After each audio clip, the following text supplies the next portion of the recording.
Bienvenidas y bienvenidos. Hoy nos sumergimos en un tema que, brota literalmente de los campos de banano de Ecuador, uno de los mayores exportadores del mundo.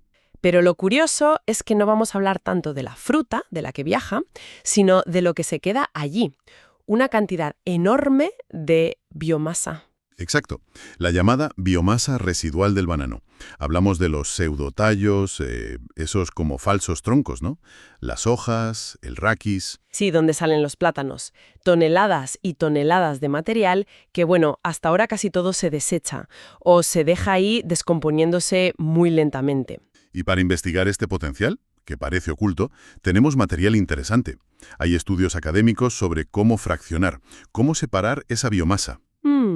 También análisis de mercado de la fibra de banano, que ya existe, estudios tecnoeconómicos, planes de negocio e incluso, ojo, una crítica bastante directa a algunas de esas proyecciones iniciales. Pues nuestra misión aquí va a ser explorar si estos residuos, que siempre se han visto como un problema, la verdad, podrían ser una pieza clave para una bioeconomía circular en Ecuador. Claro, si realmente hay valor económico ahí, valor ambiental, esperando a que alguien lo aproveche. Será el famoso oro verde escondido entre las hojas de banano.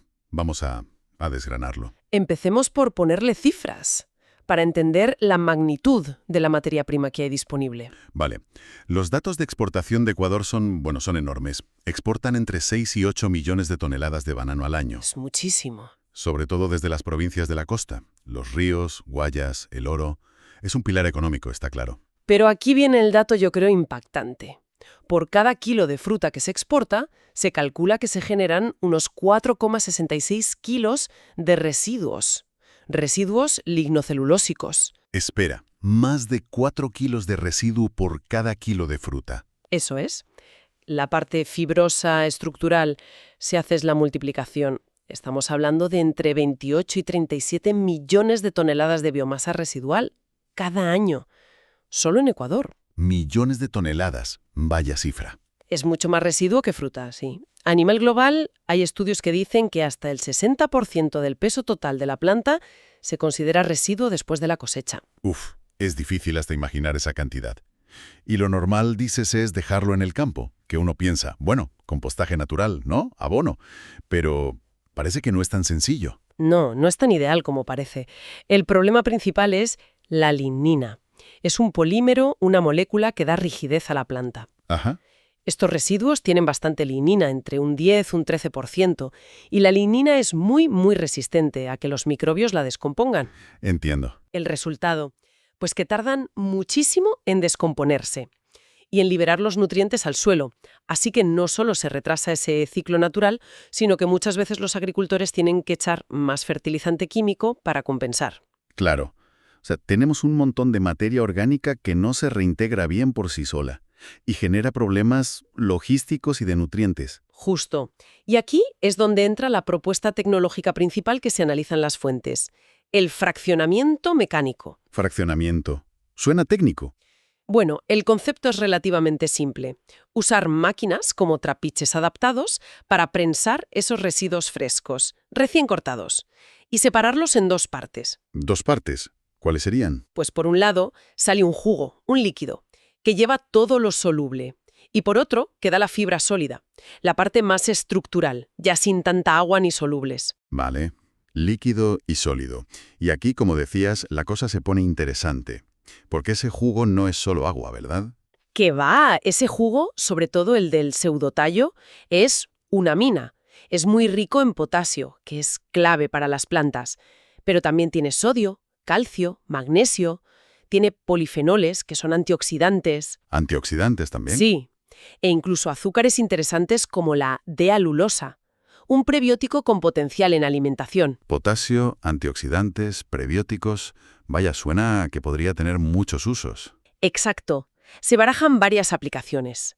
La más obvia, usarlo como biofertilizante líquido en las propias fincas. Aporte de potasio directo, Lógico. pero también como ingrediente para bebidas funcionales, o incluso usos más específicos, como anticorrosivo o para hacer colorantes naturales.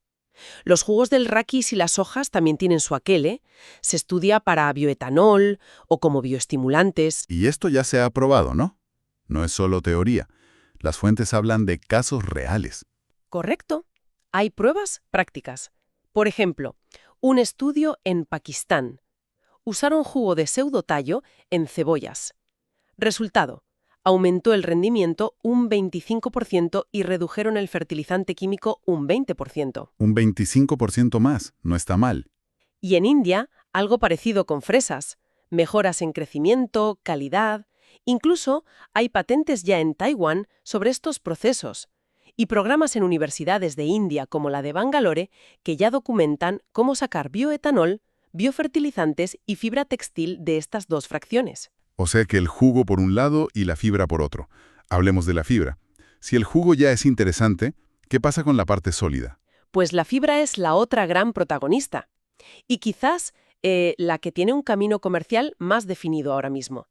Ya existe un mercado internacional para la fibra de banano. ¿Ah, sí? ¿Para qué se usa? Pues sobre todo para textiles sostenibles, papeles especiales y cada vez más en biocompuestos, para coches, para construcción. Biocompuestos. Suena avanzado. ¿Y quién compra esta fibra ahora? ¿De dónde sale? Pues la compran mercados que buscan sostenibilidad, fibras naturales. Estados Unidos, Francia, China son grandes importadores. Y los productores fuertes ahora mismo están en Asia, India, Vietnam. Exportan ya a Europa y Norteamérica. ¿Y hay empresas que ya trabajen con esto? ¿Cómo funciona el modelo? Sí, las fuentes citan ejemplos, como una empresa en India, EcoGreen Unit. Su modelo es comprar la fibra directamente a los agricultores, los que hacen la primera extracción, y luego ellos la procesan, la limpian, la secan, la clasifican y la convierten en productos de más valor, hilos, pulpa, para vender a esos mercados nicho que pagan más por lo sostenible. Entendido. Hay mercado, hay modelo. Pero la pregunta del millón para Ecuador. ¿Compensa? ¿Qué precios se pagan por esa fibra? A ver, los precios varían, claro. Depende de la calidad, de cuánto esté procesada, del comprador, pero las referencias que dan las fuentes hablan de un precio para la fibra cruda, en origen, o sea, lo que recibiría el agricultor, entre 1,4 y 1,8 dólares el kilo. Dólares por kilo. Sí. Y luego en los mercados internacionales, ya procesada como hilo o pulpa, pues se multiplica. Puede llegar a 5 dólares el kilo o incluso más, que serían más de 1.000 euros la tonelada en algunos casos. Es un incentivo, desde luego. Bien, a ver si recapitulo. Tenemos materia prima a expuertas, millones de toneladas. Una tecnología para separarla, el fraccionamiento. Y dos productos, jugo, útil para la propia finca o con potencial futuro, y fibra, con un mercado que ya existe y precios interesantes. Eso es. El siguiente paso lógico es ver si los números cuadran para Ecuador. Las fuentes hacen simulaciones económicas, ¿verdad? Sí, y aquí es donde la cosa se pone... Bueno, hay que mirarlo con detalle. Hay un primer escenario, que podríamos llamar optimista. Exploraba qué pasaría si un 10% de las fincas de Ecuador adoptaran esta tecnología. Un 10%, vale. ¿Qué calculaban? Pues mira, asumían un rendimiento de fibra del 2,7% sobre el peso del pseudotallo húmedo. Y con eso calculaban una producción anual de unas 58.000 toneladas de fibra. 58.000 toneladas. Eso es un volumen enorme para un mercado nicho. ¿Y en dinero? Pues a un precio medio de 1,5 dólares el kilo, los ingresos brutos salían por unos 87 millones de dólares al año. 87 millones. Y al restar costes directos, como los trapiches, estimados en 5.000 dólares cada uno, y el transporte marítimo internacional, unos 4,35 millones para ese volumen, el beneficio neto, que salía en ese primer cálculo, era altísimo, unos 80 millones de dólares al año. 80 millones de dólares. Vaya, Cifras así, la verdad, hacen sospechar un poco. Suena casi demasiado bonito para ser verdad, ¿no? Para un residuo y un mercado nuevo. ¿Hay alguna visión más crítica en las fuentes? Totalmente. Y es fundamental tenerla en cuenta. Una de las fuentes es justo eso, una revisión experta de esas cifras. Y señala varios puntos que bajan bastante ese optimismo. Ajá. ¿Cómo cuáles? Primero, el tamaño real del mercado mundial de fibra de banano. Que sí, crece, pero sigue siendo un nicho, valorado en unos 100, quizás 230 millones de dólares anuales para 2025. Los volúmenes que se mueven son de decenas de miles de toneladas, no millones. Entiendo. O sea que si Ecuador entrase con 58.000 toneladas de golpe... Podría saturar el mercado, sí. Hundir los precios para todos, incluidos los que ya están produciendo en Asia. Ecuador no es un actor conocido todavía en esto. Es un riesgo real. Vale. Riesgo de saturación. ¿Qué más ajusta esa visión realista? Pues ajusta el rendimiento de fibra. lo baja a un 2% del peso húmedo, que parece más conservador, basado en pruebas reales. Con ese 2%, el mismo 10% de fincas produciría unas 43.000-45.000 toneladas. Menos volumen. Los ingresos brutos también bajarían, claro. Sí, a unos 60-81 millones de dólares. Sigue siendo mucho, pero ya es menos. Pero el ajuste fuerte viene en los costes. A ver, La crítica dice que el primer cálculo era muy simple. Hay que contar la amortización anual de los trapiches para miles de fincas, calcula unos 2,5 millones al año. Los fletes marítimos son volátiles y seguramente más caros, entre 4,3 y 6,75 millones. Y sobre todo, faltaban muchos costes operativos. ¿cómo cuáles? Empaque, logística dentro del país, más mano de obra, control de calidad y, muy importante, las certificaciones. Orgánica, comercio justo, ISO. Sin eso no entras en los mercados buenos. Y eso podría sumar entre 12 y 24 millones de dólares al año para ese volumen. Uf, claro. Sumando todo eso, ¿cómo queda el beneficio neto en esta versión más prudente? Pues baja mucho. Se quedaría en un rango de 35 a 50 millones de dólares anuales. ¿De 80 a? 35-50. Es menos de la mitad, o casi. Entre un 40 y un 60% menos, sí. Sigue siendo una cifra interesante para el país en conjunto, pero mucho más, bueno, con los pies en la tierra. Una diferencia enorme. Entonces, ¿qué recomienda esta visión más cauta? ¿Cómo empezar? Pues empezar poco a poco, con un enfoque piloto. Involucrar solo al 1% o 2% de las fincas al principio. 1 o 2%. Sí, eso generaría entre 4.300 y 9.000 toneladas de fibra al año, un volumen más razonable para entrar en el mercado sin romperlo. Los ingresos brutos serían de 6 a 16 millones y el beneficio neto anual estimado entre 3 y 8 millones. Sería una forma de probar el modelo, hacer contactos, aprender. Un camino mucho más gradual, sí. ¿Algún otro ajuste importante en esa revisión? Sí, uno clave, el valor del jugo. La crítica dice que, hoy por hoy, en Ecuador no hay un mercado grande y fácil para vender ese jugo como biofertilizante y sacar millones. Ah, entonces, Su valor principal ahora mismo sería el ahorro de costes para las propias fincas. Al usarlo, compran menos fertilizante químico. Ese ahorro se estima en 50-100 dólares por hectárea al año. Es un beneficio real, mejora la rentabilidad de la finca, pero no es una entrada de dinero directa por ventas, como quizás sugería la primera simulación. ya. Eso cambia el perfil financiero. El jugo ayuda a gastar menos, pero no es una fuente de ingresos extra por sí mismo, de momento. Exacto. Y también se ajustan los costes de empezar con las certificaciones, que para un piloto calculan que serían más bien 15.000 a 40.000 dólares el primer año, no 20.000.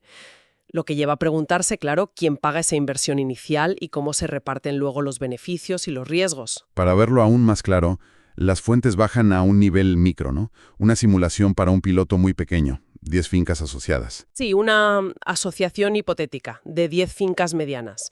Y es muy interesante ver esos números con los supuestos ya ajustados. ¿Qué supuestos usan ahí? Pues el rendimiento de fibra al 2%, el precio base de 1,5 dólares el kilo, asumen que el primer año solo venden el 80% de lo que producen mientras abren mercado, valoran el jugo como un ahorro interno para el grupo de unos 20.000 dólares al año y meten costes realistas de operación, certificación. Vale. Con todo eso ajustado, ¿qué sale para esas 10 fincas? Pues mira, el primer año producirían unas 720 toneladas de fibra.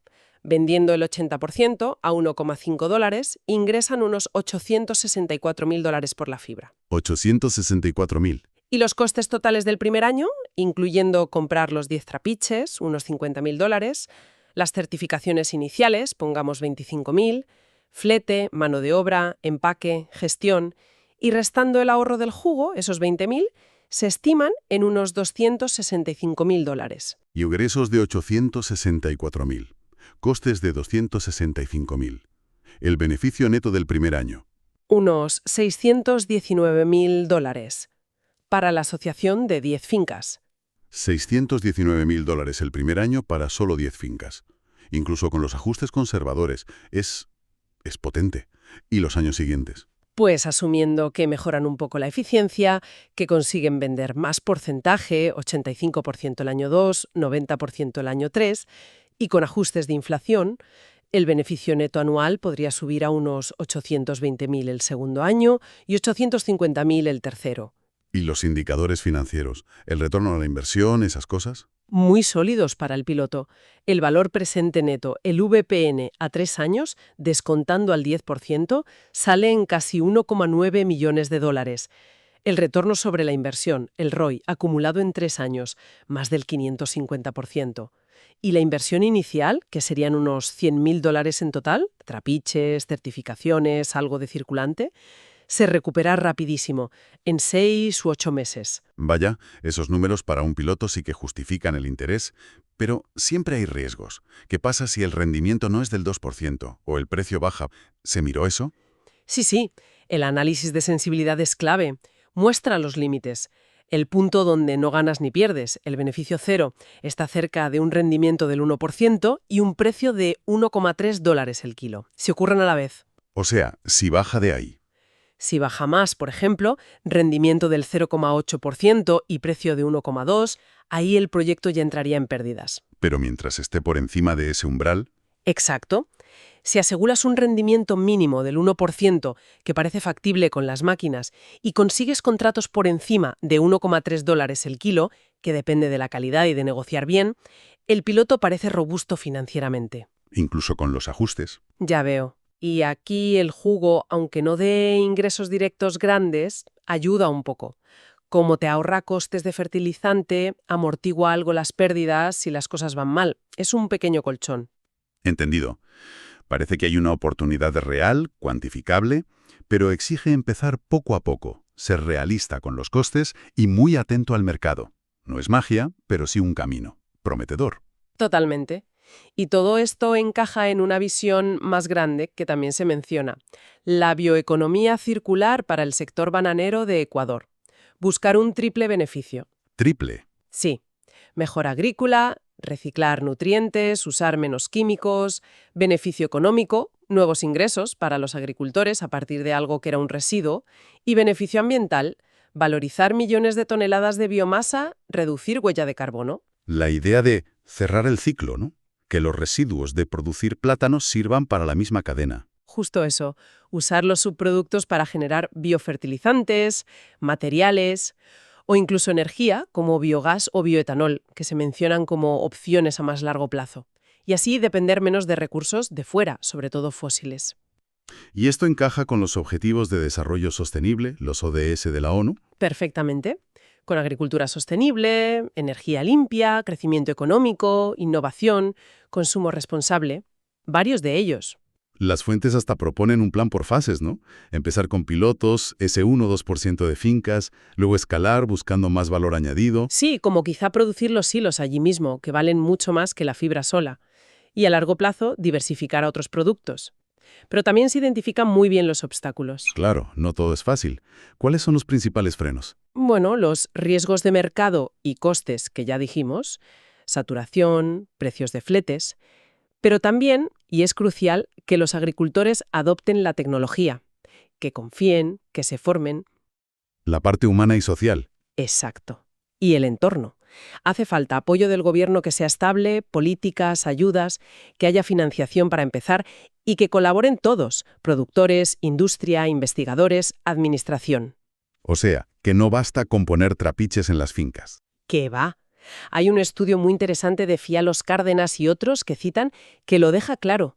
Hablan de barreras como falta de políticas claras, problemas para conseguir dinero, falta de gente formada, logística que mejorar, poca colaboración entre sectores e incluso a veces resistencia al cambio de agricultores acostumbrados a lo de siempre.